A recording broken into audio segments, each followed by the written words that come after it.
Bonjour et bienvenue aux conférences dédiées à l'art contemporain, les clés d'art contemporain, à la Cité des Livres, la Bibliothèque Méjeanne à Aix-en-Provence. Aujourd'hui, la conférence va avoir lieu donc d'une manière virtuelle. Soyez les bienvenus, maintenant en direct ou plus tard. Et on va se concentrer en fait sur le cycle qui est intitulé Vivant. C'est des projets artistiques écologiques qui se trouvent dans notre région sud. Ce cycle est en fait une site web qui est dédié pour présenter des projets artistiques écologiques dans toute la France pour célébrer la biodiversité. Ce cycle a été créé par l'association Coal pour accompagner le Congrès mondial de la nature qui aurait dû avoir lieu cette année à Marseille et qui était décalé pour des raisons de la crise sanitaire à l'année prochaine. Donc j'ai la joie de vous présenter des projets et j'espère que ça va aussi marcher d'une manière technique pour que vous puissiez voir les différentes en fait, visuels. Donc ça, c'est le site web qui est dédié à la biodiversité. Et ici, vous voyez donc la carte. On a une trentaine de projets qui se concentrent sur la biodiversité. Et ce soir, je vais vous présenter 5, parce qu'on a en fait juste une heure. Au-delà de ces 5 projets, bien évidemment, il y a plein de centres d'art, associations qui travaillent autour. Je voulais juste citer 3. C'est le 3 Bicef, puisqu'on est à Aix-en-Provence, où il y a des projets en fait, dans l'art contemporain, mais aussi au théâtre danse, qui se basent en fait sur des problématiques thématiques écologiques. Et justement, ils sont en train de commencer à créer un jardin de la Méditerranée qui va maintenant commencer et perdurer bien évidemment aussi dès l'année prochaine à venir. Il y a un projet mobile qui s'appelle le MUBO, le musée mobile, qui se déplace dans 11 différentes communes avec une collection du FRAC de Marseille en lien entre art et l'écologie pour rencontrer les publics, donc surtout le département 04, 05 et 06, pour des enfants, mais tout public. Et j'espère que ça va recommencer pour le printemps. C'est un très beau projet et le musée mobile était conçu par la créatrice Nathalie Crasset. Et le troisième, juste pour vous montrer la diversité, c'est à Digne, c'est le centre d'art, en fait, le Cairn, en nature, où il y a plein de projets depuis une vingtaine d'années sur des sentiers. Et il va y avoir aussi une exposition de Brandon Ballanger dans ce centre. Donc maintenant, on va se concentrer sur notre région. Et pour ce soir, il y a 5 lieux. Il y a le FRAC à Marseille, la Manifesta qui a terminé, le Temps des Bernes et le MAMAC, le musée d'art moderne et contemporain à Nice. Voilà. Donc maintenant, vous voyez le musée. Ce qui est très bien, c'est une exposition de l'artiste suisse Ursula Biemann, qui est née en 1955 et qui a ouvert encore jusqu'au 17 janvier. Donc, en espérant que cette belle exposition sera ouverte après le confinement.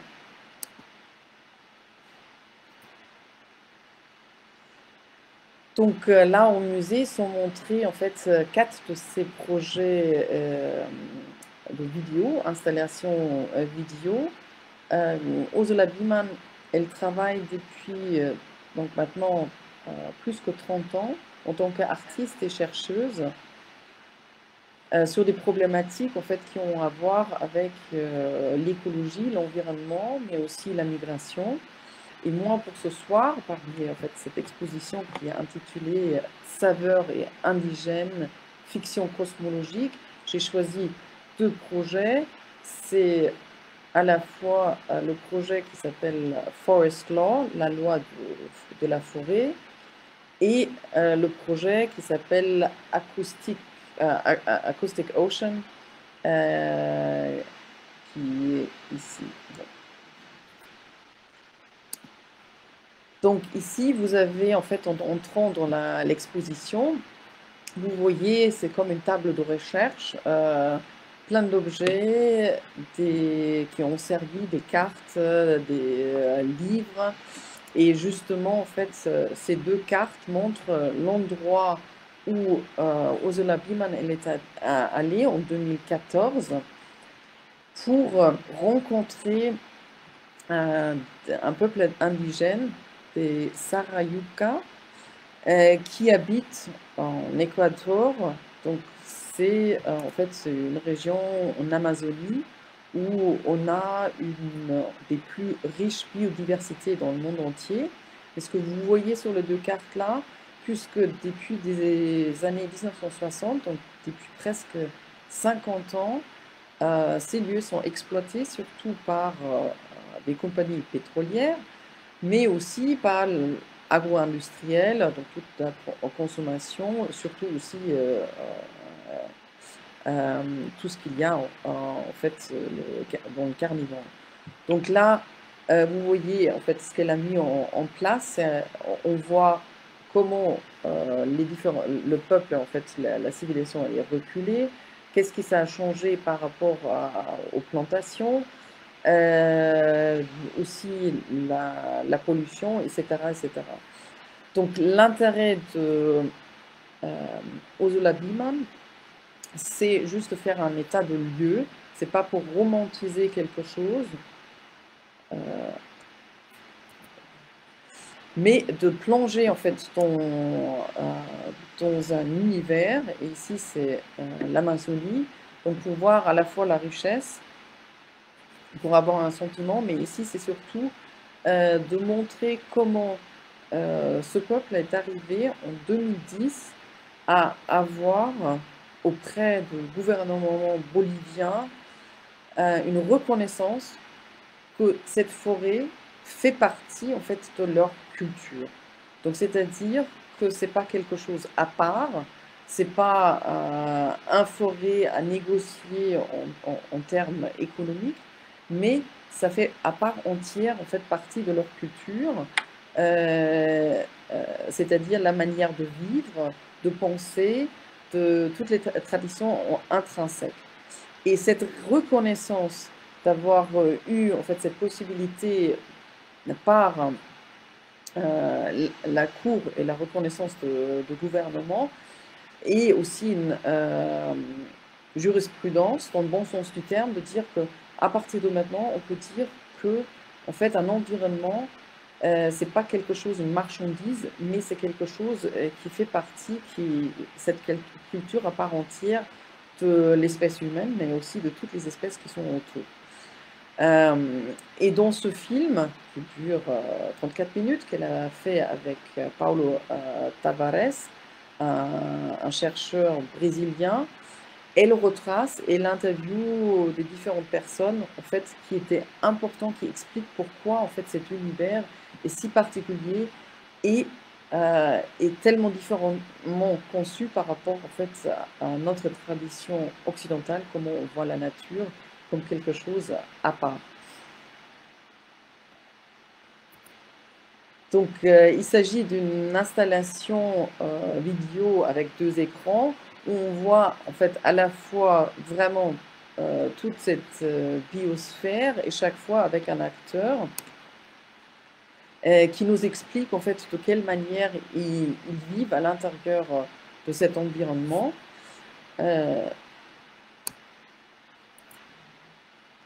Donc ici, on a plusieurs protagonistes qui nous parlent en fait aussi de leurs ancêtres et aussi des vertus. Alors des vertus à la fois médicinales, si on le voit par exemple, où chaque plante a sa place, à la fois en fait pour la nourriture, mais aussi d'un point de vue médicinal. Et comment c'est utilisé, comment c'est cueilli, comment après c'est séché. Et très souvent, il y a bien évidemment aussi des rituels qui vont avec, comment en fait chaque plante a une place spécifique dans la culture, un savoir en fait ancestral, et bien évidemment de voir aussi tout le processus, comment en fait on vit dans cet environnement, comment on va le cueillir, comment on va l'utiliser et de quelle manière en fait aussi après la plante va se réintégrer comme dans un processus naturel dans tout l'environnement. Donc il ne va pas avoir de déchets, mais c'est vraiment aussi un environnement bien évidemment circulaire. Dans ce film également, ce qui est très beau à voir, c'est en fait tout cet investissement par Ursula Biman dans cet endroit-là, a montré aux différentes personnes, en fait, dirigeants de ces différentes communautés, l'intérêt de créer quelque chose en fait ensemble. Donc c'est pour ça ils ont invité Ursula Biman à faire part à leur nouvelle université qui s'appelle Devenir Université, où l'idée se trouve justement créer une université indigène qui est basée sur des savoirs ancestraux avec des savoirs occidentaux et des technologies. On fait ce lien. Et ici, vous voyez Ursula Biman, vous voyez Hernando Chindoy. Et cette future université se trouve au sud de la Colombie, où la Colombie en fait, a accepté à leur donner un territoire, mais aussi l'infrastructure pour que en fait, cette université puisse commencer à vivre et à exister. Et Hernando Chindoy, il a donné à cette université, le titre, ça va être en fait l'université indigène du jaguar noir. Et pourquoi ça? Parce qu'il dit, je cite, l'esprit protecteur de jaguar noir qui jour après jour sauvegarde cette région dans la pensée de nos aînés, les gardiens du savoir ancestral du peuple Inga. Vue de l'espace, l'université a la forme d'un jaguar en état de la Samaï, au repos.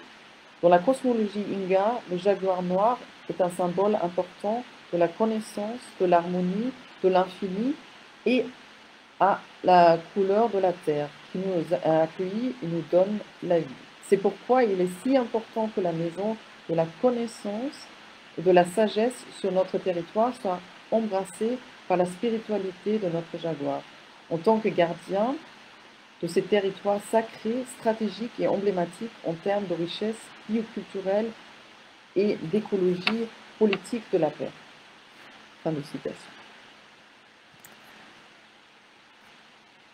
Donc la deuxième vidéo que je choisis, c'est la vidéo qui s'appelle Acoustic Ocean, que Ursula Biman elle a tournée dans les îles Lofoten, en Norvège. Et c'est une approche en fait surtout, c'est pour ça que ça s'appelle Acoustic Ocean, où l'idée c'était de plonger dans la mer et de faire entendre en fait tout ce qui trouve, toute la biosphère, toute la biodiversité qui se trouve en dessous de l'eau, qui est normalement invisible et surtout qui qu'on entend d'habitude pas. Il y a des images, etc., mais d'entendre que entendre la mer dans ces zones-là, c'est aussi toute une recherche qui est menée, bien évidemment. Elle a fait ce projet en 2018. Et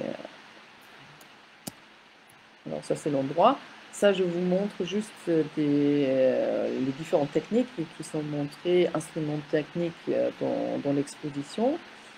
Pour plonger, là, c'est une vidéo qui montre en fait comment les différentes strates de la mer ont aussi d'autres caractéristiques acoustiques. Et cette richesse, elle essaye de le rendre visible. Dans le film, elle a choisi un peu un personnage fictif, une scientifique qui est jouée par une chanteuse et activiste, Sofia Jano, qui elle-même, elle vient des peuples Sami, au nord de la Norvège, la Suède, le Finlande et la Russie.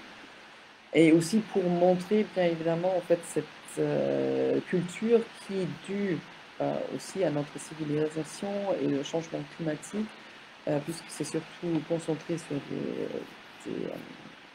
ouais, et a aussi des problématiques en fait en transformation.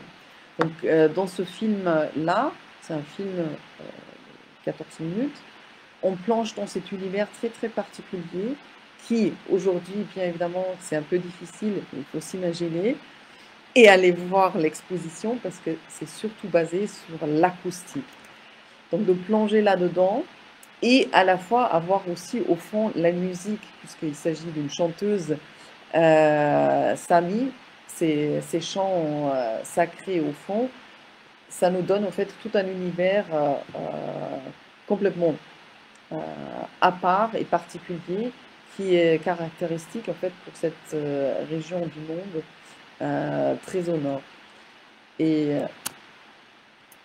alors, c'est donc entre les différentes strates de l'eau froide et de plus qu'on descend, le mieux on a aussi accès à des différentes sonorités. Et ce qui est aussi extrêmement beau, en fait, cette manière invisible de traiter la vie, c'est on a accès à des sonorités qui viennent en fait des espèces immensément petits, minuscules, à des espèces les plus grandes qui existent sur notre planète, et comment ils vivent ensemble, et sur quelle strate, en fait, d'une manière scientifique, si c'est à la surface, ou on descend en fait jusqu'à, bien évidemment, la mer va jusqu'à 3800 mètres. Donc c'est ça aussi, cet imaginaire, créer l'imaginaire, nous donner cette possibilité de plonger ensemble avec ces images et ces sonorités surtout, à imaginer en fait cette vie et gagner au fur et à mesure aussi la perception, en fait, une sensibilité par rapport en fait à toute cette biosphère qui est sous l'eau. Donc ici, on la voit dans la vidéo à disposer tous ces appareils sur la surface, parce qu'une fois que la mer monte, bien évidemment, ces appareils acoustiques vont être submergés et peuvent donner après tout cet à la fois aspect scientifique de l'enregistrement, mais aussi poétique de cet espace dans cette mer. Donc je vous invite vivement, après le confinement, d'aller voir au musée d'art contemporain, d'art moderne et contemporain de Mamac à Nice pour découvrir en fait ce subtil travail que Ursula Biemann elle fait depuis maintenant plus que 30 ans auprès des différentes en fait, peuples et populations sur notre planète. Alors après cette partie d'investigation, on part au Fracas PACA à Marseille. Donc on a vu une artiste qui est artiste chercheuse, et grâce à la vidéo, elle rend visible en fait les différents milieux, c'est l'investigation. Ici, au FRAC PACA Marseille, c'est l'exposition de Nicolas Floch. C'est un artiste français né en 1970 qui a créé une exposition en paysage productif qui est également visible jusqu'au 17 janvier. Et dans cette exposition, on a aussi un artiste chercheur sous-marin, Nicolas Floch, puisqu'il est breton de Rennes. Il travaille depuis maintenant aussi plus que 30 ans en mer. Et depuis 2010, il a créé donc une recherche artistique sous-marine. Et pour cela, il a créé en fait en Bretagne, il a transformé un Fischer 30 de 30 pieds en atelier. Et sur ce petit bateau, de 10 mètres à peu près, il a son atelier. Donc vous voyez ses caméras, son ordinateur, pour mener en fait un travail à la fois de recherche et aussi artistique. Ces recherches se portent donc sur la vie sous-marin. En Bretagne, c'est surtout des algues, c'est des corails. Ce qu'il a fait en 2017, quand il faisait partie, ici on voit en fait le golette Tara, avec des scientifiques, où il est parti aussi en différents points du monde.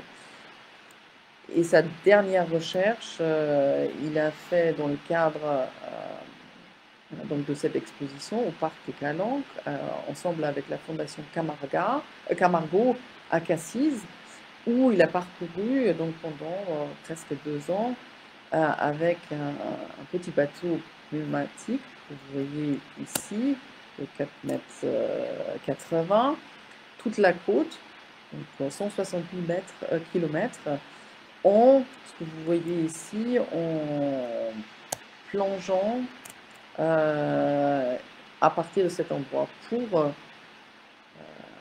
créer, je crois, au total 30 000 images. Et pour l'exposition, ce qu'on va voir, il a dû choisir 80 images. Donc 80 images, vous voyez ici une partie, ça s'appelle invisible. Donc c'est justement ces paysages qui sont d'habitude invisibles à l'œil, donc uniquement une fois qu'on plonge dans cet univers, il devient accessible. Et il a choisi de faire ces photographies d'après un protocole, donc il utilise toujours la photographie noir et blanc, la photographie aussi à grand angle. Et il ne s'intéresse pas aux poissons plongeurs, c'est vraiment d'avoir en fait ces paysages, comme si c'était le paysage terrestre qu'on connaît très très bien. Et justement, il veut nous faire rendre visibles ces paysages auxquels on n'a pas accès, et pourtant, bien évidemment, ils existent. Et c'est en fait la plupart de notre planète est couverte par l'eau, et ces endroits-là, et de créer une sensibilité par rapport à ces endroits-là. Et le noir et blanc, c'est aussi une approche en fait à différents angles, à la fois un peu documentaire. Il compare ça à la photographie à l'époque, en fait, il y a un siècle, lors de la Grande Dépression, Grand Depression aux États-Unis, où on veut créer aussi une conscience. Donc, créer une conscience par rapport à cet espace. Et avec le noir et blanc, bien évidemment, c'est un document, et aussi c'est un espace aussi onirique, parce que ça fait partie aussi de notre imaginaire, le noir et blanc. Et avec ces deux entrées-là, il veut créer en fait une autre tangibilité, ce qu'on trouve à 10 mètres, 30 mètres, en fait c'est pas très, très profond, c'est pour ça il a pu le faire en plongeant, et découvrant maintenant en fait ces espaces qui sont en fait au grand format, d'une poésie extraordinaire, où on voit grâce à la lumière aussi en Méditerranée toujours aussi le plafond, donc l'eau au-dessus. Et du coup, en fait, on est vraiment transposé dans un autre endroit presque lunaire, Mais c'est ça aussi qui nous permet à avoir en fait d'autres sensations qui font rappel en fait aussi des paysages presque ancestrales qui sont en fait aussi enregistrés dans notre cerveau. Donc ce jeu, ce va-et-vient, où est-ce qu'on se trouve et dans cet espace voilà, de rêve.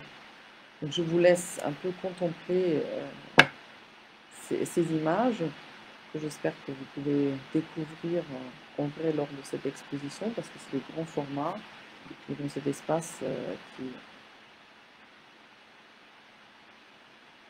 Donc là, c'est aussi cette matière, en fait, l'argentique, ce noir et blanc nous laisse aussi cette possibilité d'avoir des zones en fait, presque d'ombre hein, ou de non définies qui justement créent cet espace de sensibilité, de sensation et que nous permettre en fait à plonger loin. Donc vous voyez, c'est chaque fois, c'est cette ambiance en fait, entre le terrestre et le sous-marin. Où est-ce qu'on nous trouve? Et c'est presque un état, on a l'impression d'être dans un état primaire qui n'est pas encore touché par l'être humain, intact, et presque féerique, de nous donner cette possibilité là entre le ciel et la terre et le sous-marin, parce qu'on ne sait pas exactement où on se trouve. Et il y a tout cet espace, tout cet univers presque infini qui fait de notre planète le planète bleue, du ciel, et c'est grâce à cette eau, il y a bien évidemment aussi la vie sur Terre. Et c'est justement cet espace poétique que Nicolas Floch nous offre dans ces paysages productifs invisibles qui devient tangible grâce à cette merveilleuse photographie. Dans cette exposition, il y a également aussi la partie de sa recherche en Bretagne, qui sont les algues, donc les forêts sous-marines, qui se dévoilent devant nous, avec ces aspects presque féeriques de feu, des étoiles, sous un angle complètement différent que ce qu'on connaît en fait de la flore sous-marine des chercheurs. Alors maintenant, on plonge tout d'un coup dans la couleur, parce que la deuxième partie de la recherche que Nicolas Floch mène, c'est aussi tout un travail autour de la couleur de l'eau. C'est à la fois scientifique, parce que ça dépend des planctons, ça dépend aussi de degrés de la pollution. Et c'est pour ça, par exemple, en Méditerranée, ce bleu merveilleux pour laquelle la Méditerranée est connue. Mais quand on s'approche en fait des côtes, ce bleu devient très vite vert. Et ça, c'est là, ce vert est dû au plancton et à la pollution. Donc c'est d'une manière très très poétique de avoir les différents degrés de la couleur de l'eau. C'est une recherche qui s'est faite avec des appareils, maintenant au début c'était à la plongée, et maintenant avec un appareil dédié à ça, automatique, qui peut descendre jusqu'à 100 mètres. Et du coup, cette recherche peut se faire avec un centre de recherche à Lille, à l'université de Lille, partout dans le monde, et peut servir bien évidemment à la fois aux scientifiques et à la fois en fait aussi à la création artistique. Parce que ce que vous avez pu peut-être voir, je vais vous remontrer encore le bleu. C'est aussi plongé dans cette couleur d'une intensité incroyable qui nous rappelle en fait des monochromies. Des monochromes, comme tout à l'heure on était à Nice, le musée est connu pour sa collection de Yves Klein, qui est né à Nice. Et bien évidemment, dans l'histoire de l'art, il y a d'autres, il y a James Turrell, Nicolas Floch, il cite aussi Anne-Veronica Janssen, des artistes qui travaillent justement sur cette monochrome et cette intensité, une luminosité extraordinaire qui se dégage et qui est aussi cet espace sous-marin où il y a ces couleurs. Et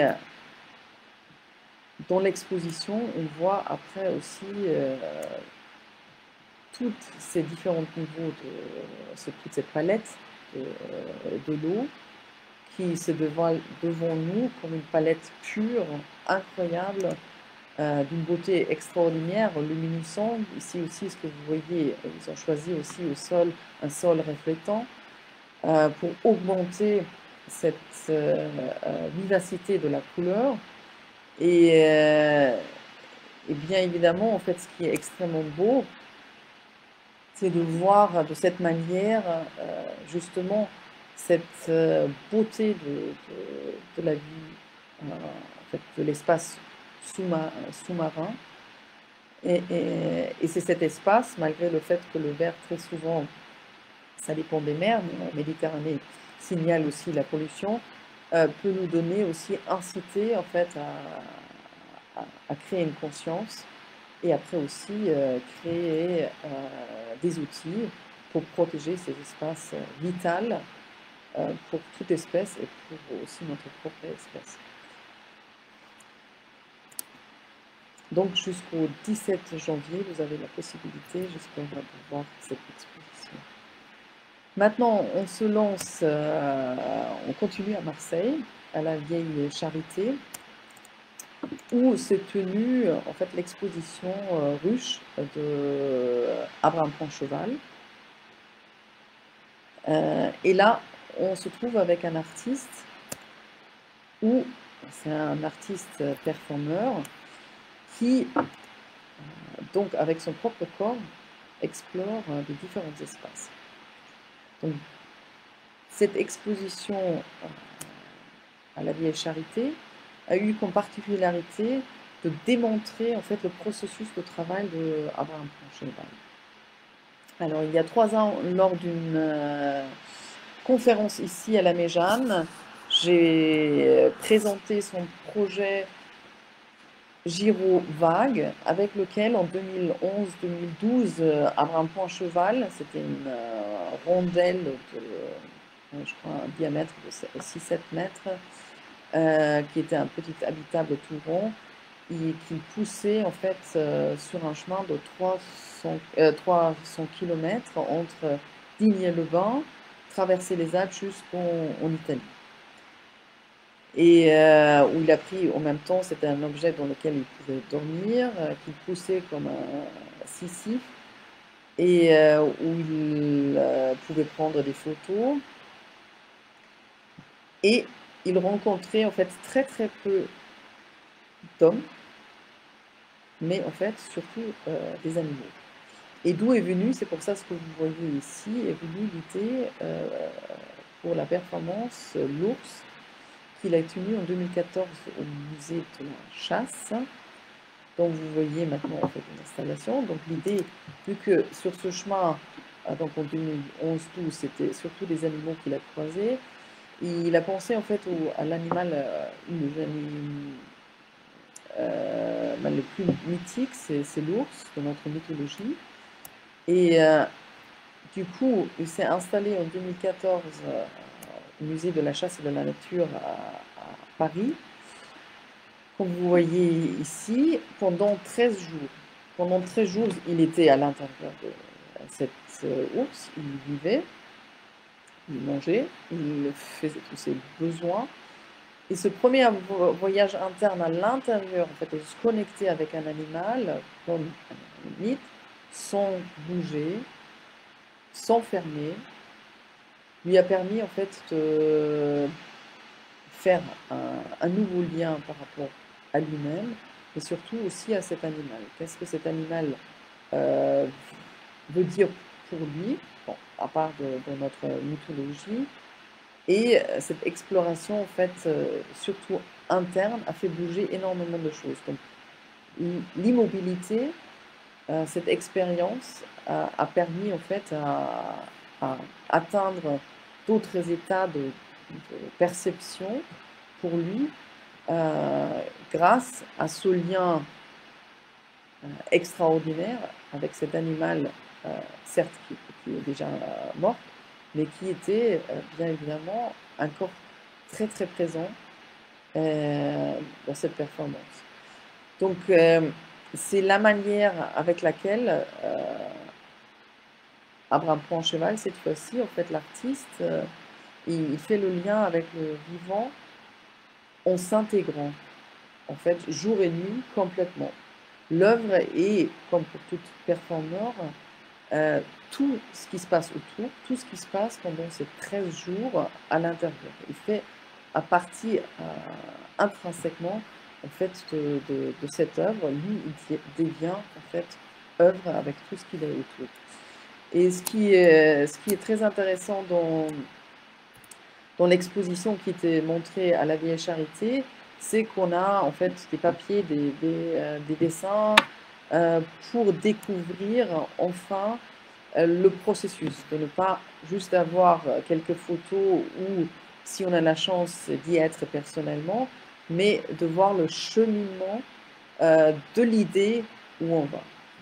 Donc une autre idée qu'il a eue, parce qu'il vient en fait d'un milieu rural, agriculteur, ses parents ont vécu vraiment en autarcie, c'était de faire un avec l'univers en fait de l'œuf, et pas seulement en fait de la symbolique de la vie, mais de voir comment on peut vraiment s'intégrer complètement dans cet univers et devenir en fait presque poule. Je veux couver des œufs de poule jusqu'à l'éclosion. Et cette performance, il a fait au Palais Tokyo. Donc ici, il y a le dessin qu'on voit dans l'exposition, où c'est une installation avec un gros manteau qui était conçu par l'artiste Seulgi Lee, coréenne. C'est un manteau un peu traditionnel coréen, parce qu'à l'intérieur en fait de cette cube en plexiglas, ici on voit Abraham Poincheval, il fallait avoir une température de 37 degrés. Il pouvait sortir qu'une seule fois par jour pendant 30 minutes, parce qu'il fallait garder cette même chaleur. Il fallait qu'il dort aussi en étant assise. Les visiteurs pouvaient venir autour.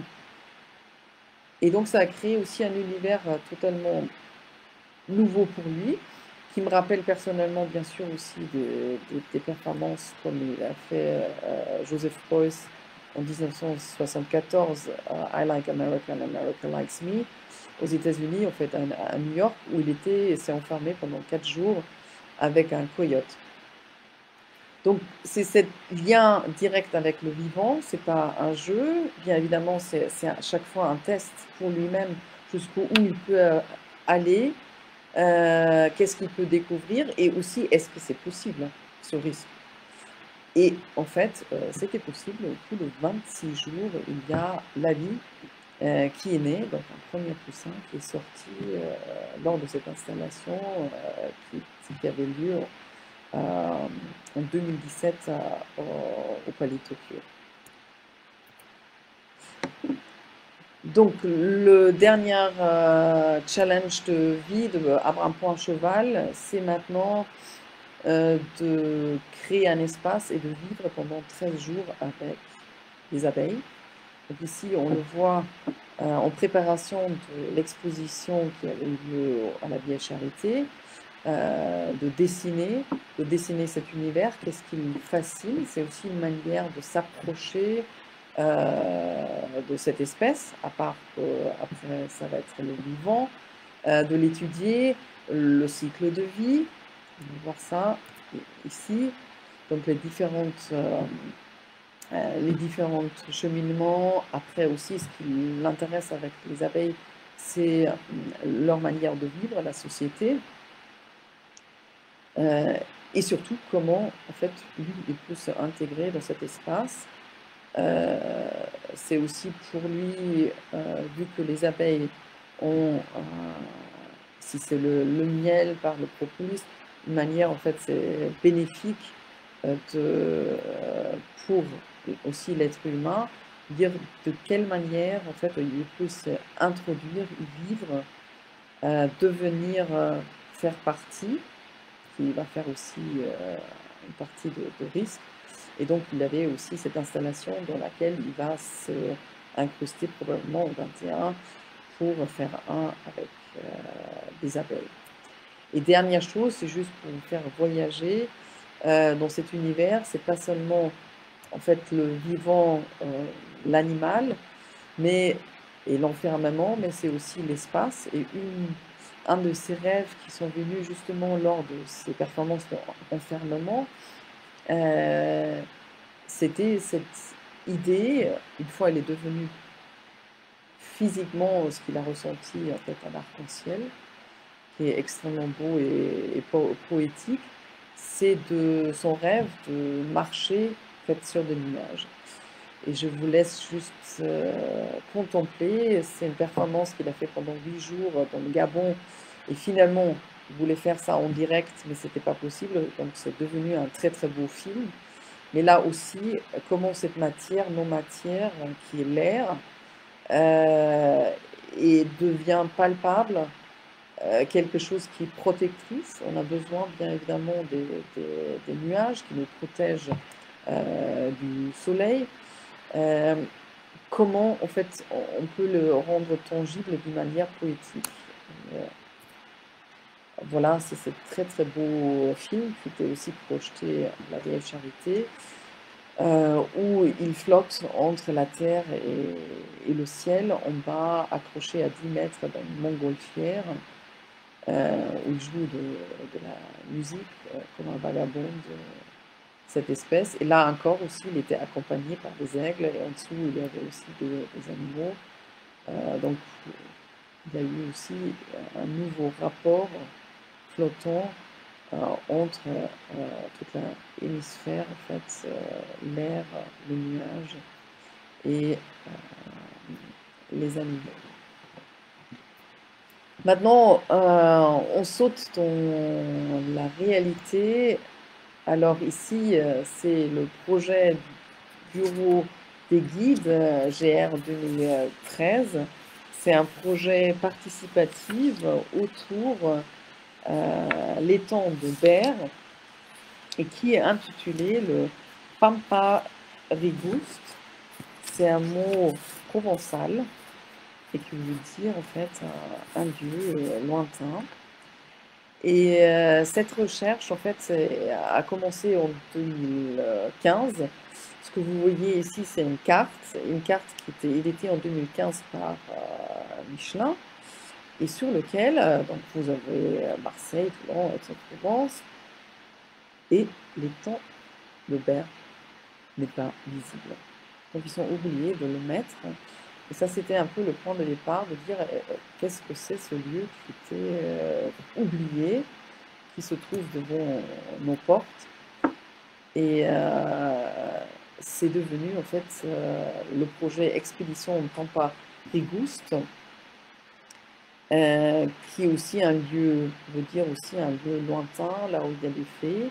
Et le bureau des guides GR 2013, qui était créé en 2013, et justement, en fait, un groupe de chercheurs, de marcheurs, d'artistes marseillais qui sillonnent, on découvre le milieu normalement périurbain autour de Marseille, Et donc en 2019, ils se sont mis sur la route pour découvrir ce lieu, l'étang de Berne, donc expédition de Pomparius, de dire mais qu'est-ce que c'est ce lieu, qui est à la fois féerique, magnifique, qui est un lieu, en fait, c'est 80 km de côte, 20 km de large. C'est 15 550 hectares et 9,5 mètres de profondeur. Donc, ça fait 980 millions de mètres cubes d'eau. Qu'est-ce que c'est cet objet? Où habitent des gens, où il y a plein de différentes communes autour. Il y a des biotopes, mais bien évidemment, il y a aussi des zones industrielles de pollution extrême. Donc, ils ont commencé en fait à se mettre sur la route avec des étudiants, avec des différents groupes. Ils sont campés sur place. Ils ont créé en septembre une exposition qui a lieu à la vitrine sur la Canebière, ouvert encore jusqu'en janvier, donc j'espère que vous pourrez la visiter. Et surtout, cette année, en septembre et octobre, c'était possible de faire 4 traversées, donc 4 samedis d'excursion ensemble avec des intéressés, avec des chercheurs et chercheuses, avec des artistes, dont le photographe Geoffroy Mathieu, le collectif Safi, qui explore en fait la flore et la faune, surtout la flore autour de Marseille, les quartiers de Saint-Marc depuis presque 20 ans. Il y a aussi, au fur et à mesure, je vais vous dire quels sont les artistes qui font partie. Donc, on se met là en route. Et ici, c'est la traversée de Saint-Chamas-Mirama dans une journée. Et là, vous voyez en fait Stéphane de collectif Safi qui montre la flore et la faune comme installation. Donc à la fois, on peut l'explorer en direct avec des loupes sur des tables. Et en même temps, il crée aussi des performances, des expositions mobiles, si on veut dire. Ça, c'est un projet de photographe Geoffroy Mathieu qui laisse promener en fait des photos parce qu'en fait, l'étang de Berne était en 2018 aussi un lieu de toujours extrême pollution due à des grosses pluies, à des grosses chaleurs, à l'absence de Mistral, et du coup aussi le plancton augmente. Et donc dans ces photos, il juxtapose en fait les différentes réalités de cet endroit, d'une extrême beauté et à la fois aussi d'une extrême pollution que vous voyez ici. Ici, c'était une promenade entre Vitrolles, la gare et la plage, avec des arrêts où des sociologues ou des anthropologues ou des chercheurs, des scientifiques font des arrêts. On a la possibilité d'explorer ça. Et je vous montre ça bien évidemment aussi dans le sens où que ce projet va continuer. Vous pouvez participer à ces marches. Vous voyez ici, c'était la 3e marche à Berne, l'étang Saliné plage, où aussi vous avez aussi une introduction par rapport aussi à l'endroit, la flore, la faune, l'industrie qui se présente ici.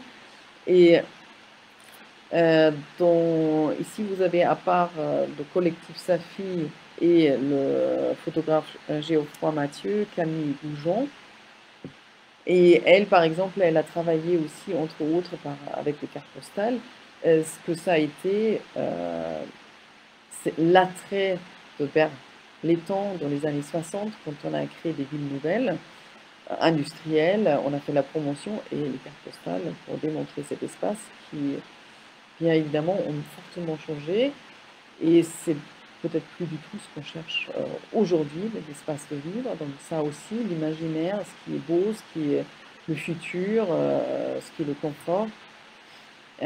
Ici, c'est Martigues,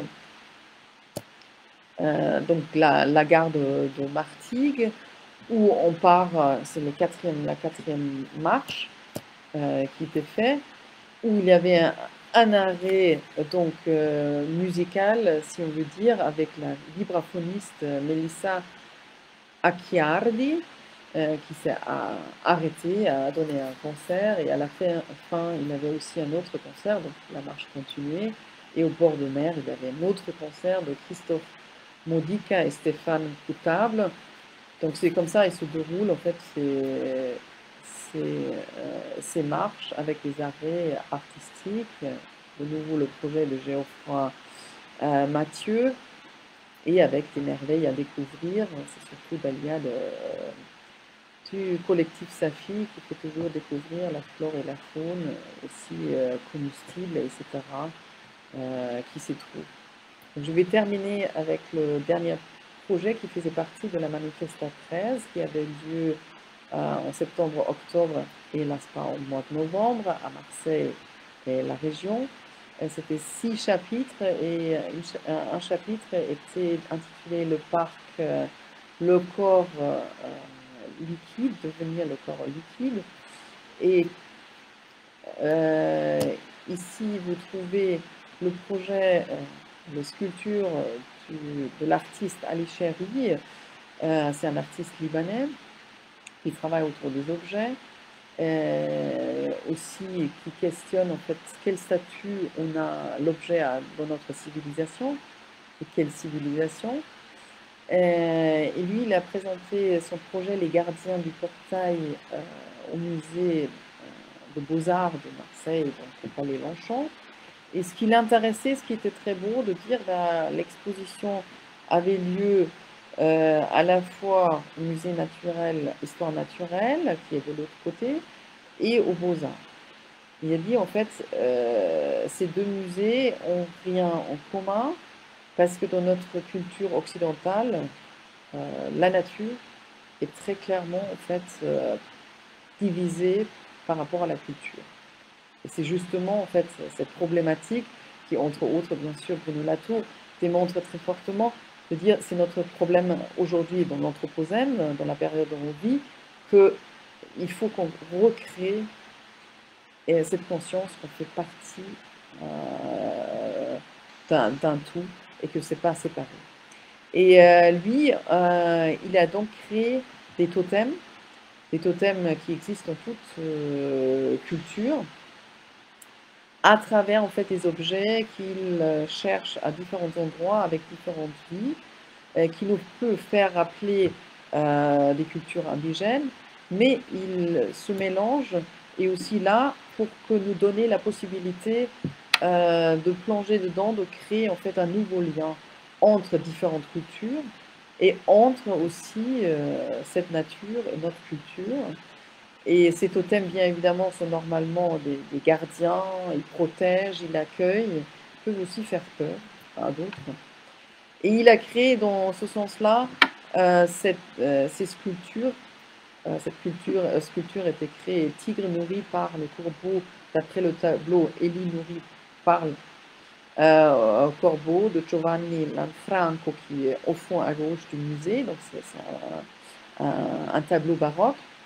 Et c'est justement réinterpréter le lien entre l'homme, Élie, le prophète, qui était nourri par un corbeau, aujourd'hui, représenté aujourd'hui. Comment on peut recréer ce lien, la culture qui a d'une certaine manière tué, notre manière exploité cette planète, a tué des espèces, ce qu'on voit avec cette sphinx, mais en même temps, il crée un nouveau lien presque sacral, de dire mais comment on peut justement réconcilier toutes ces différentes cultures qui existent sur Terre avec le vivant, et créer un nouveau sens qui réunit, en fait, qui nous laisse réunir tout. Et pour moi, c'était en fait un des plus beaux projets de la Manifesta, aussi en termes symboliques de beauté. C'est pour ça que je reprends le cercle pour terminer.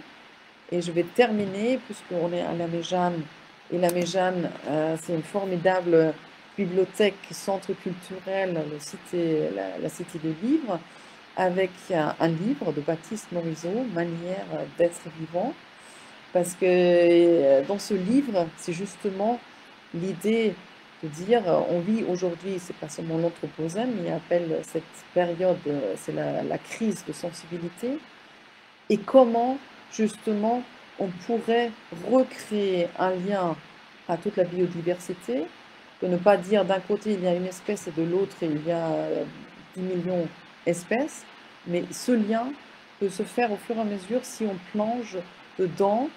Et lui, il fait ça à travers en fait le pistage des loups.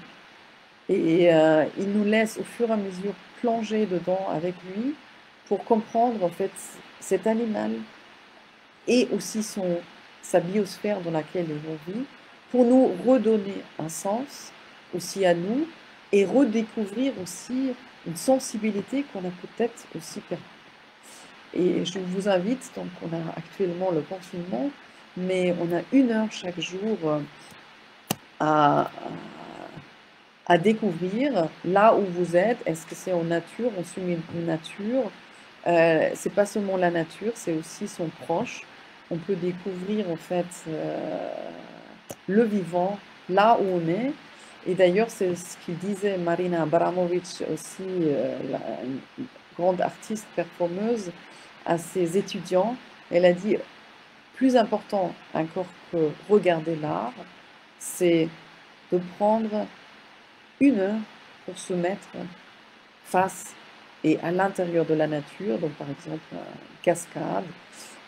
Maintenant, il y a les derniers rayons peut-être de soleil pour émerger, de dire qu'est-ce que c'est le vivant. Et j'espère que cette petite balade vous avait donné envie de découvrir l'art et surtout aussi découvrir en fait notre euh, biosphère dont on fait partie. Merci beaucoup et j'espère à la prochaine fois, le 11 décembre, pour une nouvelle conférence autour de l'art contemporain. Merci beaucoup, au revoir et bonsoir.